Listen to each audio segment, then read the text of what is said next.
So, ma'am, Thank you so much. one more question I have for you. That is, Hmm. tell me that what is the right way to learn vocabulary?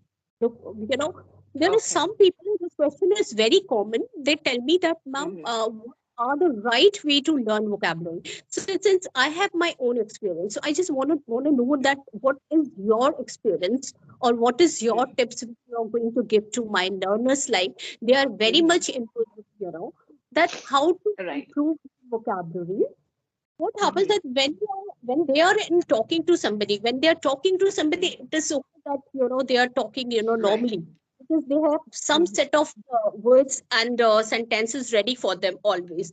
But Yes. when they want Yes. to replace it with another word or sentences, they go blank, so get stuck, Hmm. they fumble on their own Hmm. words. So how can it be Yes. possible that they can bring up some new kind of words and vocabulary in their Right. conversation to make it effective and to Hmm. bring us to the level of Hmm. advanced level? So just tell me, ma'am, what Hmm. are the Right. tips? How can they do it? So since my students might Vocabulary, I would have say. very Yes, eager to again, learn. something which is a burning issue in this entire thing. Vocabulary is so much, I think it's a hot issue, very much in demand. People, they want to grow their vocabulary.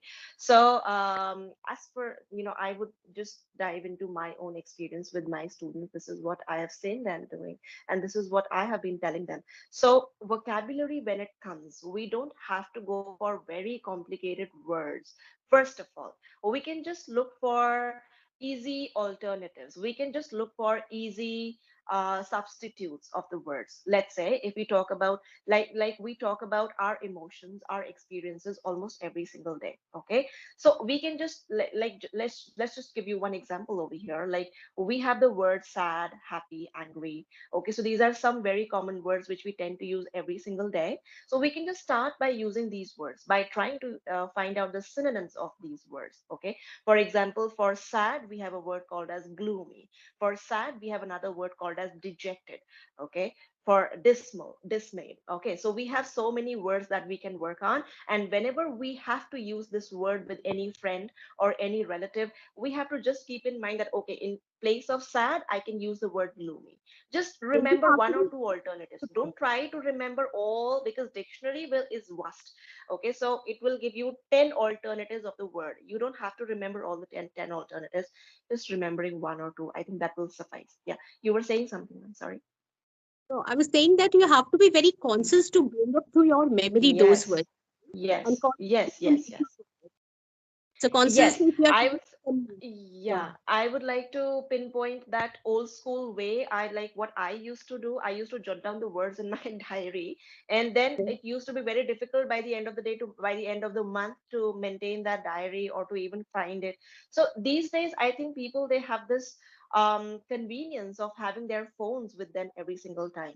So we can just maintain a notepad in the phone, and we carry our phones almost every single time. We have it 24/7 in our hand. So according to our convenience, if we get a new word anywhere, we can just jot it down over there. And jotting down is not the end of the road.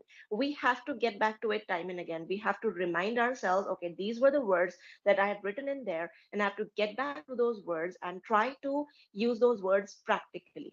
Now, how to use those words? Now, whenever you meet a friend, okay, let's say you've learned a new word. Okay, for example, for angry, you have learned a new word, furious, or maybe infuriated, right? So these are the two synonyms for the word angry. And now you are getting back to a friend. So you have to deliberately strike a conversation, wo intentional conversation, where you can actually use those words, right? And Exactly. you will realize, the students will realize, learners will realize, this is what I tried with myself as well. You will realize that you will immense, your confidence will just take a boost. Okay, and you will have a better retaining power with all those words that you have just freshly learned and added in your vocabulary. Then you will keep on using on and on and on, and you will permanently register those words in your mind with no scope of forgetting it. Okay, so this is how we go about it. And we can just start with, like I said, we can just start with easy words. Like human emotions are something that we talk about every single day. Or how is your day? We often say, oh, it's good.